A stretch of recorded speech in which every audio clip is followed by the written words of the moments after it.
महान वैज्ञानिक Stephen Hawking को अगर किसी चीज से डर लगता था तो वो था टाइम ट्रेवल का पैराडॉक्स। स्टीफन हॉकिंग डरते थे कि कहीं ऐसा ना हो कि भविष्य से कोई समय यात्री टाइम ट्रेवल करके हमारे दौर में आए और हमारी दुनिया को तबाह कर दे।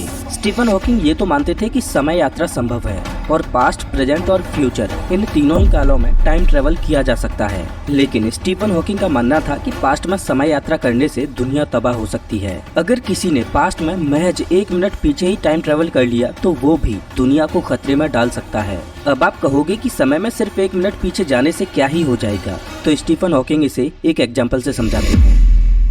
मान लो एक सन की वैज्ञानिक है जो टाइम ट्रेवल पर परीक्षण कर रहा है। वो ये जानना चाहता है कि अगर वो पास्ट में जाकर चीजों के साथ कोई छेड़छाड़ कर दे तो क्या उसका वर्तमान पर कोई असर पड़ेगा। उस सन की वैज्ञानिक ने एक ऐसी टाइम मशीन बना ली जो समय में सिर्फ 1 मिनट पीछे ले जा सकती है। तो वो वैज्ञानिक समय में 1 मिनट पीछे जाता है और अपने आप को देखता है और देखते ही अपने पास्ट वाले रूप में गोली मारकर खुद की हत्या कर देता है। अब इसका वर्तमान पर क्या असर हुआ? वर्तमान में उसका असर ये होगा कि उसकी टाइम ट्रेवल करने से ठीक 1 मिनट पहले ही मौत हो गई। लेकिन सवाल ये आता है कि उसको मारा किसने। अब आप कहोगे कि उसी ने तो अपने आप को 1 मिनट पीछे जाकर गोली मारी थी।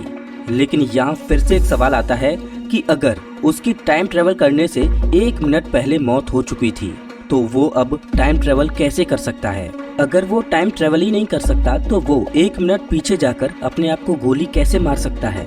अगर उसने अपने आप को गोली ही नहीं मारी तो उसकी मौत कैसे हो गई? वो कौन था जिसने उसे मारा? दोस्तों, हमारा ब्रह्मांड कुछ सिद्धांतों पर काम करता है। ब्रह्मांड के खुद के अपने नियम हैं जिनको तोड़ा नहीं जा सकता। ब्रह्मांड में किसी भी घटना के घटने के लिए किसी न किसी कारण का होना जरूरी है। बिना किसी कारण के कोई भी घटना नहीं घट सकती। उसी तरह पास्ट में टाइम ट्रेवल करके चीजों को बदला नहीं जा सकता, क्योंकि पास्ट में टाइम ट्रेवल करके अगर हम कोई छेड़छाड़ करें तो ऐसे में हम ब्रह्मांड के नियमों को तोड़ देंगे और हम ब्रह्मांड के नियमों को तोड़ पाएं ऐसा संभव नहीं है। और अगर ऐसा संभव हुआ तो ये दुनिया खतरे में आ जाएगी। अब अपने पिछले सवाल पर वापस आते हैं कि वो कौन था जिसने उस सन की वैज्ञानिक को मारा। दरअसल इस सिनेरियो में आपको एक बात समझ आ रही होगी कि उस वैज्ञानिक की मौत हुई है, मतलब घटना तो घट चुकी है, लेकिन उस घटना के घटने का कारण क्या है ये डिफाइंड ही नहीं है। जैसा कि अभी मैंने आपसे बोला कि इस ब्रह्मांड का नियम है कि किसी भी घटना के घटने के लिए किसी न किसी कारण का होना आवश्यक है। इसे कॉज एंड इफेक्ट बोला जाता है। समय में पीछे जाना इफेक्ट को तो जन्म देता है, लेकिन उसका कॉज खत्म हो जाता है। ये एक तरह से ग्रैंडफादर पैराडॉक्स की तरह है। जैसे कि अगर आप टाइम ट्रेवल करके अपने दादाजी के उस दौर में चले जाओ जब आपके दादाजी एक बच्चा थे और आप उन्हें मार दो, तो आप यहाँ पर एक इफेक्ट को जन्म दे दोगे बिना किसी कॉज के। मतलब अगर आपके दादाजी की बचपन में ही मौत हो गई तो आपके पिताजी भी पैदा नहीं होने चाहिए। जब आपके पिताजी ही पैदा नहीं हुए तो आप कहां से आ गए? अगर आप अभी तक पैदा ही नहीं हुए तो वो कौन था जिसने आपके दादाजी को मारा? अब आप सोच रहे होंगे कि अगर समय में पीछे जाकर चीजों को बदला ही नहीं जा सकता तो क्या पास्ट में टाइम ट्रेवल करना संभव है?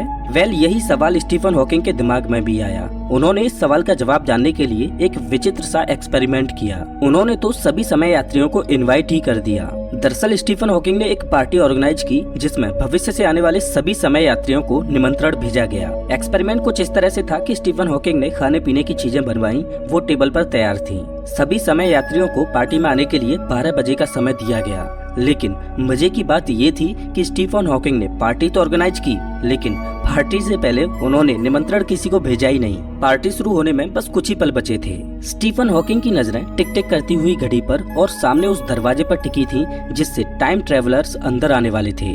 2, 1 जैसे ही ठीक 12 बजते हैं वैसे ही स्टीफन हॉकिंग ने दरवाजे की ओर देखा। What a shame. कुछ समय बीता लेकिन स्टीफन हॉकिंग की पार्टी में कोई भी नहीं आया। जब पार्टी खत्म हो गई तब स्टीफन हॉकिंग ने टाइम ट्रेवलर्स को बुलाने के लिए इनविटेशन कार्ड छपवाए जिनको इंटरनेट इत्यादि पर सर्कुलेट किया गया। स्टीफन हॉकिंग की पार्टी का निमंत्रण आज भी जारी है। आप अपनी स्क्रीन पर स्टीफन हॉकिंग के इस इनविटेशन को देख सकते हो जिसमें पास्ट में पार्टी कौन सी जगह पर हो रही है, उस जगह के कोऑर्डिनेट्स हैं और डेट और टाइम है। अगर आप टाइम ट्रेवल करके पास्ट में जा सकते हो तो महान वैज्ञानिक स्टीफन हॉकिंग आपका इंतजार कर रहे हैं। आप उनकी पार्टी में जरूर जाएं। कहीं आप स्टीफन हॉकिंग की पार्टी में जाने की सच में तो नहीं सोच रहे? अगर आप ऐसा सोच रहे हो तो उससे पहले इस पैराडॉक्स को और जान लो जो ग्रैंडफादर पैराडॉक्स से भी ज्यादा खतरनाक है। ग्रैंडफादर पैराडॉक्स के अनुसार समय में पीछे जाना संभव नहीं है। अगर हम समय में पीछे चले भी गए तो वहाँ पर चीजों को हम नहीं बदल सकते, और अगर हम चीजों को बदलने की कोशिश करेंगे तो हम समय के उस लूप में फंस कर रह जाएंगे, और जिन घटनाओं को हम बदलने की कोशिश करेंगे तो उन्हीं घटनाओं को घटने के लिए हम निमित्त बनेंगे। मतलब समय की इस टाइमलाइन पर हम कुछ भी छेड़छाड़ नहीं कर सकते।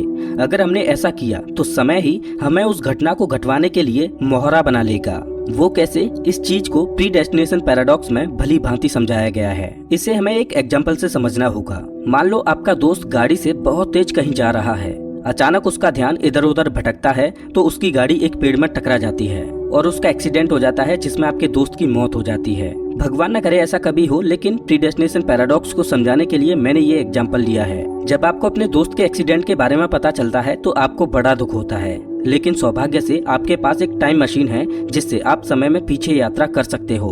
आपने सोचा कि क्यों ना समय में पीछे जाकर अपने दोस्त को बचाया जाए। आप अपनी टाइम मशीन से पास्ट में टाइम ट्रेवल करके उस जगह पर पहुंच जाते हो जहां पर आपके दोस्त का एक्सीडेंट होने वाला होता है। आपने देखा कि आपका दोस्त बहुत ही तेज गति से गाड़ी चलाते हुए आपकी ओर आ रहा है। आप अपने दोस्त से गाड़ी रोकने के लिए इशारा करते हो ताकि वो उस पेड़ में ना टकराए। आपके दोस्त का ध्यान आपकी ओर जाता है कि आप उसे रोक रहे हो, लेकिन गाड़ी की रफ्तार इतनी तेज थी कि आपके दोस्त का ध्यान आपकी ओर भटक गया, जिससे वो गाड़ी को संभाल नहीं पाया और उसने गाड़ी को पेड़ में ठोक दिया और उस एक्सीडेंट में आपके दोस्त की मौत हो गई। अब आपको और बुरा लगा क्योंकि आपका दोस्त आपकी वजह से मारा गया। यहाँ से आप मेरी बातों को बड़े ही ध्यान से सुनना, क्योंकि यहाँ से चीजें थोड़ी और कॉम्प्लेक्स होने वाली हैं। मान लो प्रेजेंट में आपने एक बार फिर से सोचा कि अपने दोस्त को पास्ट में जाकर एक बार फिर से बचाने की कोशिश की जाए। आप अपनी टाइम मशीन से उसी जगह पर वापस पहुंचते हो जहां आपके दोस्त का एक्सीडेंट होने वाला होता है, लेकिन जैसे ही आप उस जगह पर पहुंचते हो तो आप देखते हो कि आपका खुद का दूसरा रूप पहले से ही उस जगह पर मौजूद है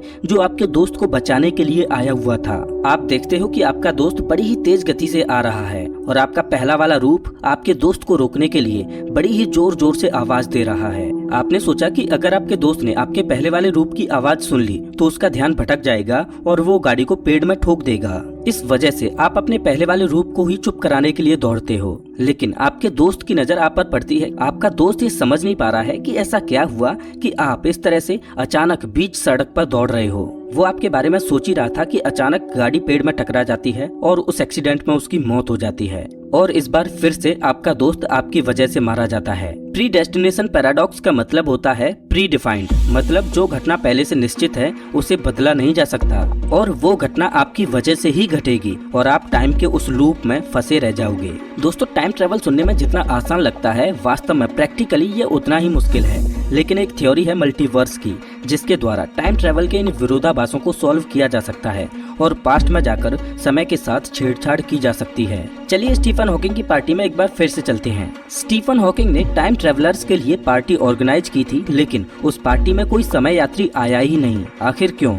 इसके पीछे अलग अलग कारण दिए जाते हैं। पहला ये कि हो सकता है कि टाइम ट्रेवल कभी पॉसिबल ही ना हो, जिससे स्टीफन हॉकिंग की पार्टी में कोई नहीं पहुंचा। दूसरा कारण ये हो सकता है कि भविष्य में जब तक टाइम मशीन बनेगी उससे पहले ही स्टीफन हॉकिंग का इनविटेशन नष्ट हो चुका होगा, जिस वजह से भविष्य के समय यात्रियों पर स्टीफन हॉकिंग की पार्टी की कोई जानकारी ही नहीं होगी। तीसरा कारण हो सकता है कि भविष्य में हम इंसान ज्यादा समय तक सरवाइव ही ना कर पाए। भविष्य में हम किसी प्राकृतिक आपदा या वर्ल्ड वॉर लड़कर खत्म हो गए हों, जिससे भविष्य के इंसानों को टाइम मशीन बनाने का मौका ही नहीं मिला। चौथा कारण ये हो सकता है कि शायद टाइम मशीन केवल भविष्य की ओर ही टाइम ट्रेवल करवा सकती है, पास्ट में नहीं। पांचवा कारण हो सकता है कि समय यात्रियों को टाइम ट्रेवल के पैराडॉक्स का डर हो, इस वजह से वो जानबूझकर स्टीफन हॉकिंग की पार्टी में ना आए हों। और छठवां कारण ये हो सकता है कि स्टीफन हॉकिंग की पार्टी में सभी समय यात्री पहुंचे थे और उन्होंने पार्टी भी अटेंड की थी, लेकिन वो रियलिटी एक नई टाइमलाइन पर चालू हो गई, जिसे आप मल्टीवर्स बोल सकते हो।